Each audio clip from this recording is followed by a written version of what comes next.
For more on the events unfolding in Tehran, let's cross to Kamal Santamaria, who as always is monitoring the situation from our Iran desk in our Doha News Centre. Kamal.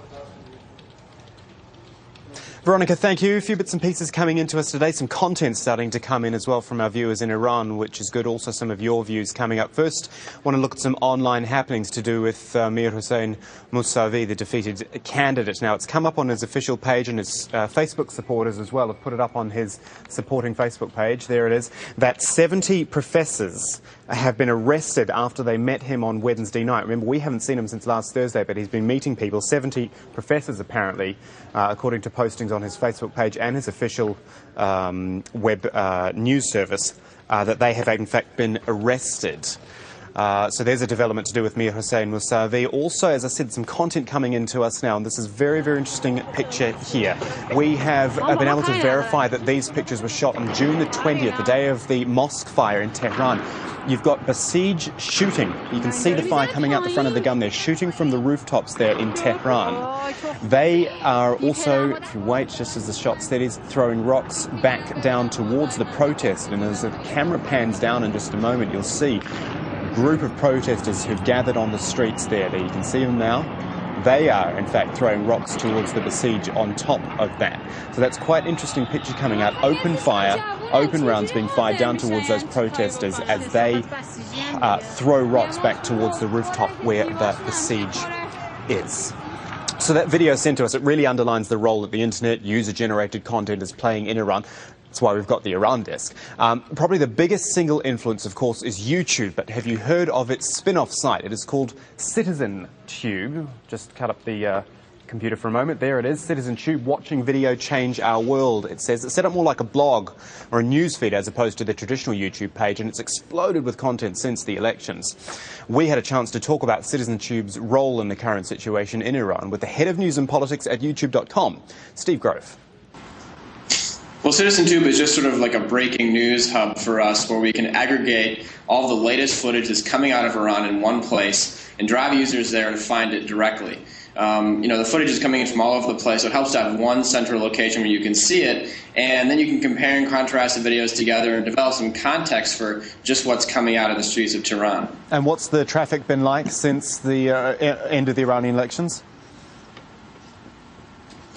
Well, all reports are showing that YouTube has actually been shut off in Iran. However, a lot of savvy users find ways to still get onto the site. And so there's about 10% of our usual traffic taking place in Iran. But several people there are being really scrappy. They're finding internet proxies to make sure their videos get onto the site. They're sending video footage to friends abroad who are uploading it from their computers. Really, it's a testament, I think, to how important people in Iran think this story is and how they're really willing to risk their lives to make sure the rest of the world can still tell what's happening in Tehran, despite the fact that foreign media have been kicked out, rendering mainstream media coverage almost completely black. But I wonder about legality issues, particularly for you, for CitizenTube, for YouTube, for Google, for however way you look at it. When I look at YouTube's community guidelines, it says, or it warns against posting footage of people being injured or attacked or perhaps worse. And yet that's exactly what is happening here. Is it not under the same laws as YouTube, the same guidelines? Well, also in our community guidelines, we have our policies around footage that we feel has scientific documentary value. So footage that we think within the context of the coverage we're seeing merits staying up on the site. Now, we do warn users that you should take caution before watching it, and on several of the clips that are particularly violent, we have an age verification system before you can watch the clip. But really, this is the only way that people within Iran are having a chance to have their message heard, and so YouTube, as a platform for free expression, wants to ensure that we allow those people to communicate within the context of this story. There you go, Steve Grove from YouTube there. More of that interview coming up in the news hour at 900 GMT. For now, I want to check in at our website, aljazeera.net/English, where you've been posting your views. Here's a few of them.